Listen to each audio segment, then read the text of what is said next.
जब प्रभु श्री राम जी के परम भक्त हनुमान जी ने अपना सीना चीरकर यह सिद्ध कर दिया कि प्रभु श्री राम जी का उनसे बड़ा भक्त कोई नहीं है, लेकिन हनुमान जी को अपना सीना चीरने की आवश्यकता क्यों पड़ी?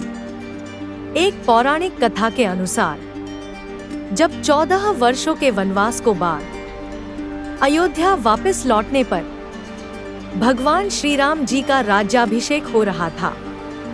राज्याभिषेक बाद दरबार में उपस्थित सभी को उपहार दिए गए।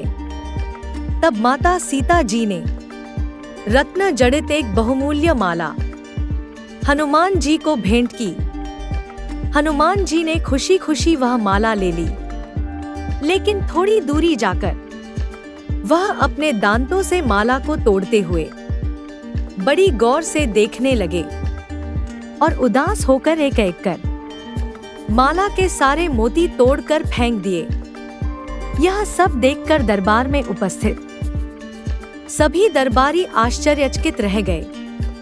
जब हनुमान जी मोती तोड़कर फेंक रहे थे, तब लक्ष्मण जी ने हनुमान जी के इस व्यवहार को प्रभु श्री राम जी का अपमान समझा और उन्हें हनुमान जी पर क्रोध आने लगा।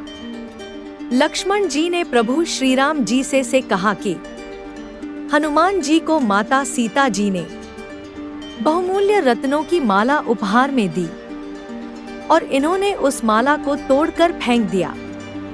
तब भगवान श्री राम जी ने लक्ष्मण जी से कहा कि जिस कारण से हनुमान जी ने उन रत्नों को तोड़ा है, यह उन्हें ही मालूम है और इसका उत्तर तुम्हें हनुमान जी से ही मिलेगा। इसके उत्तर में हनुमान जी ने कहा कि मेरे लिए हर वह वस्तु बेकार है जिसमें प्रभु श्री राम जी का नाम ना हो। मैंने यह हार अमूल्य समझ कर लिया था, लेकिन जब मैंने इसे देखा तो इसमें कहीं भी प्रभु श्री राम जी का नाम नहीं है और मेरी समझ से कोई भी वस्तु प्रभु श्री राम जी के नाम के बिना अमूल्य नहीं हो सकती और मेरे हिसाब से उसे वस्तु का त्याग कर देना चाहिए।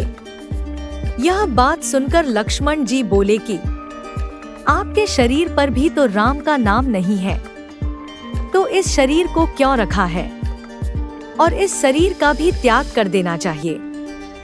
तब लक्ष्मण जी की बात सुनकर हनुमान जी ने अपना वक्षस्थल नाखूनों से चीरकर उसे लक्ष्मण जी सहित दरबार में उपस्थित सभी दरबारियों को दिखाया, जिसमें प्रभु श्री राम जी और माता सीता जी की सुंदर छवि दिखाई दे रही थी। यह देखकर लक्ष्मण जी और दरबार में उपस्थित सभी दरबारी आश्चर्यचकित रह गए और अपनी गलती के लिए उन्होंने हनुमान जी से क्षमा मांगी। कथा अच्छी लगे तो लाइक, शेयर, सब्सक्राइब कीजिएगा।